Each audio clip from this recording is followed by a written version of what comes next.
The crisis in Afghanistan is affecting all of us. In fact, two people reached out to me, and one of them shared that when they saw an image of a baby being passed by one of the soldiers over a wall and being held, and that baby was actually held by one arm, and the side of that baby's diaper was open, the image was so distressing for them that they could no longer continue watching, so they had to switch off the TV.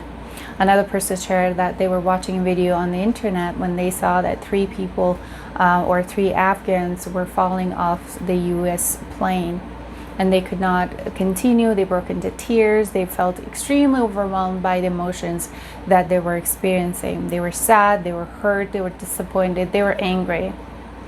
So as you can see, you don't have to be Afghan to feel the pain of what these people are going through. In fact, people around the globe are sharing their own pain as a result of the crisis that is going on in Afghanistan right now.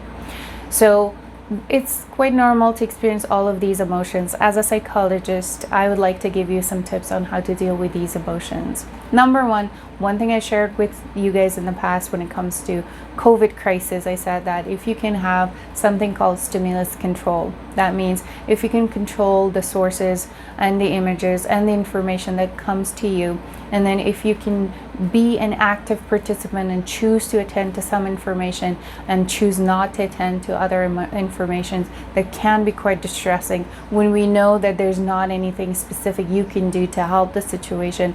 So in that case, I would suggest to use your stimulus control skill to distance yourself from those images and from those kind of information. Number two, go back to your food, sleep, and water, making sure that your basic needs are being met, that you're not neglecting those needs. As some of us are still working from home, we might take those things for granted, and we might not be as regular as the job place would have wanted us to be regular with our, I don't know, break time and tea time and food time, and then when it comes to 8 to 5 schedule that we have, and then we wake up at 6 o'clock. So those kind of routines that we normally have when we're at workplace, maybe that is not present as part of your schedule at this point. So it would be helpful to revisit your food, sleep, water intake throughout the day, just to make sure that you're hydrated, that you're well fed, and get the nutrition that your body needs, and therefore your body is able to cope with the stress,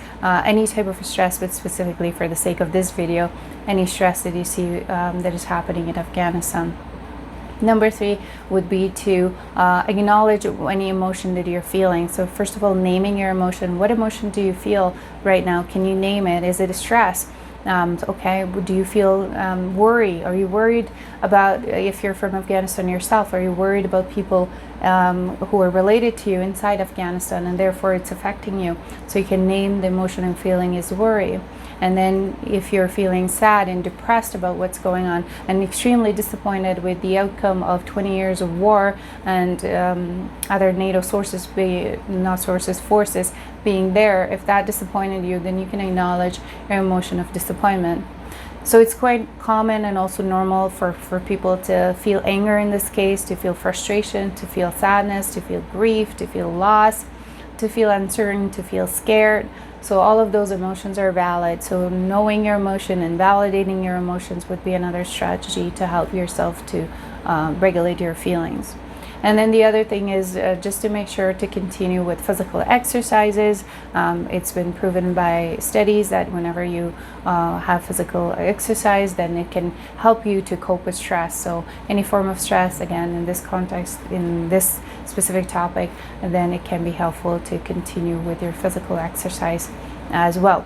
The last thing is more of a humanitarian behavior. So whenever we have an emotion, usually it requires us to do two things. Number one is to guide our own behavior. Number two is to communicate with other people.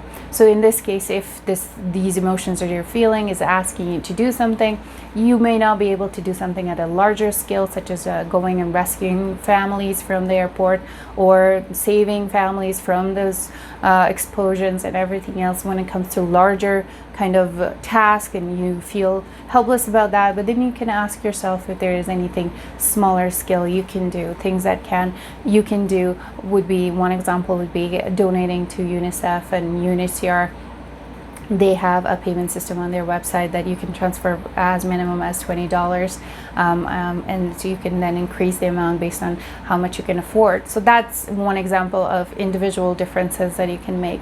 I'm also aware that some young people are going to do some protests. In fact, I think one of them is scheduled for today, August 28th.